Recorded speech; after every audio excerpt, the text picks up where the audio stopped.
libertad, sino también para que muchas familias, muchas personas que no saben cómo manejar este tema, puedan encontrar las herramientas, puedan tener una comprensión del tema que vamos a tocar, que les traiga libertad y les traiga también las herramientas para saber qué hacer adelante en función de una exposición de esta problemática que de entrada es compleja y profunda, pero que podemos nosotros estudiarla y revisarla con la guía del Espíritu Santo. Vamos a pedir que el Señor nos ayude porque necesitamos que el Espíritu hable con nosotros, nos traiga no solamente claridad, sino que también nos pueda poner un filtro delante de los ojos espirituales para poder ver lo que Él quiere que veamos y que podamos aún escuchar cosas que son chocantes, pero que debemos entenderlas para poder ayudar a otras personas.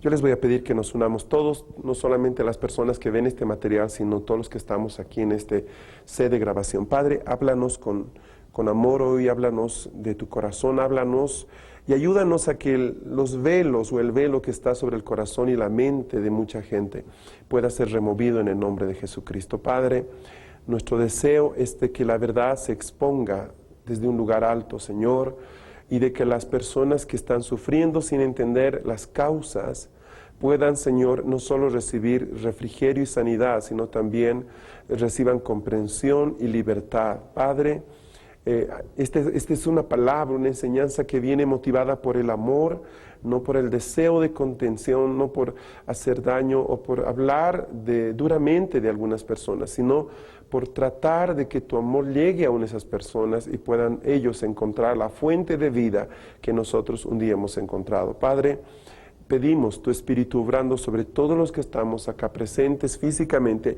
y los que están presentes espiritualmente. Señor, para ti no hay distancias, no hay tiempo, Señor, y rogamos que tú, con tu gran amor y misericordia, nos envuelvas en un manto maravilloso. Señor, oramos porque toda esta enseñanza llegue con la fidelidad, Señor, del caso y también de forma completa. Padre, muchas gracias por el privilegio de hablar con tus hijos y de transmitir una palabra que nos ha bendecido poderosamente. Gracias, Padre. En el nombre de Jesús. Amén, amén, amén. Yo quiero contarles cómo es que descubro el tema de masonería, bien brevemente. Hace algunos años atrás, un hermano en la iglesia, un muchacho, se acercó y me decía: Fernando, necesito ayuda.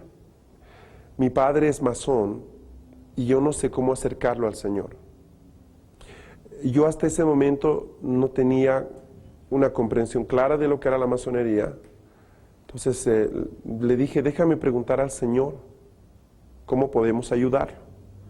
Entonces me puse a orar unos días después y el Señor me habló y me dijo: bueno, tengo una misión para ti. Quiero que te metas a las profundidades de Satanás para que puedas liberar a muchos. Si uno entendía de qué se trataba. Esa palabra sería el motor que me llevó por 2 años a estudiar el tema que ahora voy a exponerles a ustedes.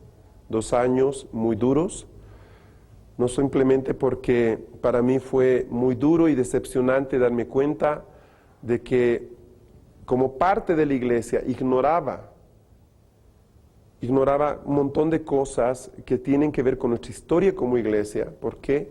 Porque la masonería influyó en la extensión también del evangelio, pero no de la manera que nosotros pensamos. Darme cuenta de que hay pastores y hermanos que creen que pueden ser buenos cristianos y a la vez ser parte de la logia masónica, fue duro, fue muy difícil. Cuando empecé a enseñar el tema 2 años después de haber investigado, escribí un libro al respecto, donde recopilé todas mis investigaciones, recopilé pruebas, documentos, fotografías. El Señor trajo a mis manos documentos que era imposible que yo humanamente pueda conseguirlos, documentos privados de la logia masónica entre los países, documentos donde podía ver a obispos evangélicos ligados a acciones de la logia, actividades de la logia. Fue muy duro, muy difícil. Cuando empecé a enseñar de este punto, se levantaron voces en contra muy duras, porque estaba tocando partes de la iglesia evangélica muy conservadoras en mi país. Pero yo tenía tanta prueba y evidencia que al momento en que ellos se acercaban de forma privada a hablarme, pidiéndome que yo me retracte, Yo tenía desde fotografías y cartas hasta documentos firmados, y después de que ellos las miraban simplemente me decían, bueno, vamos a hablar después, y ahí quedaba. Nunca pudieron hacer nada. Fueron 2 años en los que yo recibí amenazas de muerte en mi casa, donde mis hijos no podían salir al parque fácilmente, donde nosotros empezamos a, por primera vez, cuidarnos, temer por nuestras vidas, seguridad.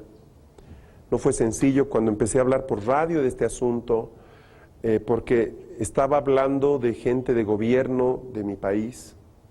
Fue terrible descubrir que la historia que leemos en los libros de historia de nuestras naciones no corresponde necesariamente con la verdad. Entender que procesos como la Guerra del Pacífico fueron jugadas masónicas tan extraordinarias en las que literalmente todo fue un teatro armado en el que los títeres se movieron de acuerdo a intereses europeos de una forma que hasta el día de hoy la gran mayoría de los ciudadanos desconocen.